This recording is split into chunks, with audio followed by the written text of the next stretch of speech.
তো হ্যালো বন্ধুরা, আশা করি সবাই ভালো আছেন। তো বন্ধু, আপনাদের জন্য আবারও একটি নতুন ভিডিও নিয়ে এসেছিলাম।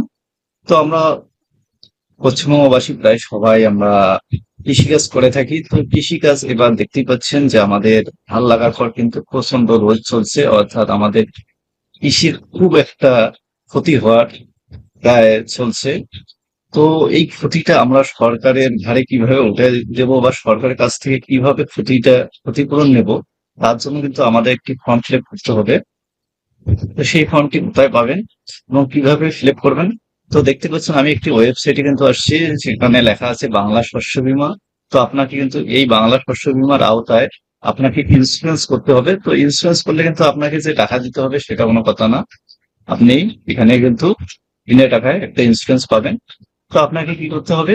ফর্ম একটা ফিল আপ করতে হবে এবং কিছু ডকুমেন্ট সাবমিট করতে হবে। তো সর্বপ্রথম আপনি অনলাইনে করতে পারবেন। অনলাইনে করতে হলে আপনাকে এই ওয়েবসাইট চলে আসতে হবে, বাংলা শস্য বীমা। তো এই ওয়েবসাইটটি আসার পর এখানে যে রেজিস্টার বাটনটি দেখতে পাচ্ছেন, এখানে ক্লিক করে দেবেন। এবং ক্লিক করার সময় কিন্তু এরকম একটি ইন্টারফেস চলে আসবে। তো এখানে আপনার সমস্ত কিছু তথ্য দিয়ে ফিল আপ করতে হবে। এখানে আপনি কি ইন্স্যুরেন্স যেগুলোর মধ্যে হবেন সেগুলো সিলেক্ট করে দেবেন। এবং এখানে আপনার কি টাইপ, তো সেগুলো করতে হবে। তো এইভাবে অনলাইনে করতে পারবেন, কিন্তু অনলাইনে করাটা অনেকটা কঠিন এবং ওয়েবসাইট এখনো ঠিকঠাক হয়নি। তো আপনাকে অফলাইনে করলে অনেক ভালো হবে এবং আপনাদের আর কোনো অসুবিধা হবে না। তো অফলাইনে কিভাবে করবেন? তো আপনাকে একটা ফর্ম নিতে হবে, এই রকম ফর্ম।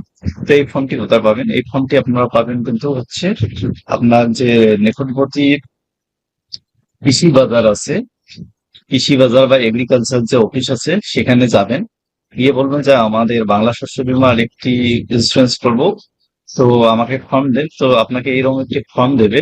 তো ফর্মটি কিভাবে ফিল আপ করবেন? তো এখানে কিন্তু একদম সোজা পদ্ধতিতে রয়েছে কিভাবে। প্রথমে আপনাকে কৃষকের নাম দিতে হবে এবং তারপর পিতা মাতা বা স্বামী অভিভাবকের নাম, তারপর তার বয়স কত কৃষকের এবং লিঙ্গ কি, তার কিন্তু ভোটার কার্ড থাকা আবশ্যিক এবং ভোটার কার্ড দিতেই হবে। তারপর যা কোন জাতির মধ্যে তিনি বিলং করেন সেটা টিক চিহ্ন দিয়ে দিবেন। তারপর তার মোবাইল নাম্বারটি এখানে দিয়ে দিবেন এবং তার আধার কার্ড নাম্বার কিন্তু দিতেই হবে। এবং বসবাসের ঠিকানা, কোন গ্রামে বসবাস করেন এবং গ্রাম পঞ্চায়েতের নাম, আপনার অঞ্চলের নামটা এখানে লিখে দিতে হবে। তারপর ব্লক এবং কোন ব্লকের আওতায় আপনি করেন সেটাও আপনাকে লিখে দিতে হবে। তো তারপর আপনাকে এই যে ব্লক দেখতে পাচ্ছেন, ব্লক দিতে হবে এবং জেলা, কোন জেলার আওতায় করেন এবং আপনার কেসিসি লোন আছে কিনা সেটা যদি আসে তা হ্যাঁ করে দেবেন এবং না থাকবে না করে দেবেন। কৃষক বন্ধু যদি করে থাকেন তাহলে কৃষক বন্ধু আইডি এখানে দিয়ে দেবেন। আর যদি আপনার করেননি তাহলে দেওয়ার দরকার নেই। এবং বীমার জন্য আপনাকে যে জমির বিবরণ দিতে হবে, আপনার জমির খতিয়ানে দেখবেন সেখানে বিবরণগুলি এখানে লিখবেন। আপনার ফসলের নাম, এখানে ফসলের নাম লিখতে হবে, কোন ব্লক এবং গ্রাম পঞ্চায়েত এবং জেল নং এখানে লিখতে হবে। এবং খতিয়ান দেখে খতিয়ান নাম্বারটি এখানে এবং দাগ নাম্বার। এবং বীমার জন্য প্রস্তাবিত এলাকার একর, কত একর আপনার জমিটা এবং সেটা নিজস্ব না ভাড়া নিয়েছেন এবং ফসল রোপণের তারিখটা সম্ভবত দিতে হবে। একুরেট তারিখ দেওয়ার দরকার নেই, আপনি একটা আইডিয়া করে দিয়ে দেবেন।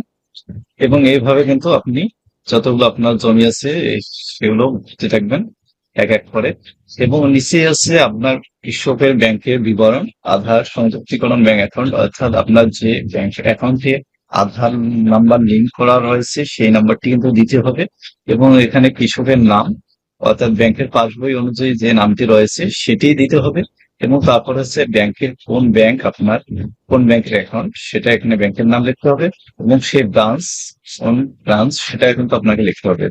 এবং তারপর অ্যাকাউন্ট নাম এখানে লিখতে হবে, সেই ব্যাংকের আইএফসি কোড দিতে হবে এবং অ্যাকাউন্টের ধরন সেটা সেভিং, কারেন্ট অর্থাৎ কি অ্যাকাউন্ট সেটা আপনাকে দিতে হবে। এবং নিচেরটা আপনাকে পূরণ করার দরকার নেই, পূরণ করতে পারেন, না পারলেও মানে অফিস থেকে কিন্তু আপনাকে এটা পূরণ করে আপনার হাতে দিয়ে দিবে। এবং আপনাকে কি কি কাগজ সাবমিট করতে হবে সেই ফর্মটির সঙ্গে এখানে কিন্তু দেওয়া আছে। কৃষকদের দাখিল যোগ্য নথি বাধ্যতামূলক এই কাগজগুলি দিতে হবে। আপনাকে কেওয়াইসির জন্য ভোটার কার্ড দিতেই হবে এবং তার সঙ্গে আধার কার্ড। এবং 2 নম্বরে বলেছে যে পাসবইয়ের এক কপি সমেত ব্যাংক অ্যাকাউন্ট, অর্থাৎ আপনাকে পাসবইয়ের এক কপি জেরক্স দিতে হবে। এবং ৩ নম্বরে বলছে যে খতিয়ান অথবা খরচা পাট্টা দলিল যা আছে তাই দিতে হবে আপনাকে জেরক্স করে। এবং ৪ নম্বরে হচ্ছে কৃষি অধিকর্তা অর্থাৎ তার প্রতিনিধিত্ব ভূমি বা সংস্কার এরকম কোনো কাগজ থাকলে এটা জেরক্স করে দিতে হবে। এবং নিচে কিন্তু এখানে যে ঘটনাগুলি আছে সেগুলি পড়ে নেবেন, নেওয়ার পর আপনি এখানে সই করে দেবেন। এখানে আপনার সই না, এখানে হচ্ছে যিনি সাক্ষী থাকবেন তার সই, এবং এখানে কিন্তু আপনার কৃষকের সই দিতে হবে। এইভাবে আপনি এই ফর্মটি সঠিকভাবে পূরণ করে কিন্তু অফিসে জমা দেবেন, এবং আপনার অ্যাকাউন্টে কিন্তু কিছুদিন, হয়তো ১-২ মাসের মধ্যে আপনার ক্ষতিপূরণ টাকা কিন্তু এসে যাবে। তো বন্ধুরা, আশা করছি ভিডিওটি সবারই উপকারে আসছে এবং আসবে, অর্থাৎ সবাই ভিডিওটি শেয়ার করেন, এবং যারা এই তথ্যগুলো জানেন না তাদেরকেও শেয়ার করে দেন, তারা জেনে জেনে এই ফর্মটি ফিল আপ করতে পারে এবং তাদের ক্ষতিপূরণ নিতে পারে সরকারের কাছ থেকে। তো বন্ধুরা, ভিডিওটি এখানে শেষ করলাম। ভালো থাকবেন, সুস্থ থাকবেন, দেখা হবে পরবর্তী ভিডিও।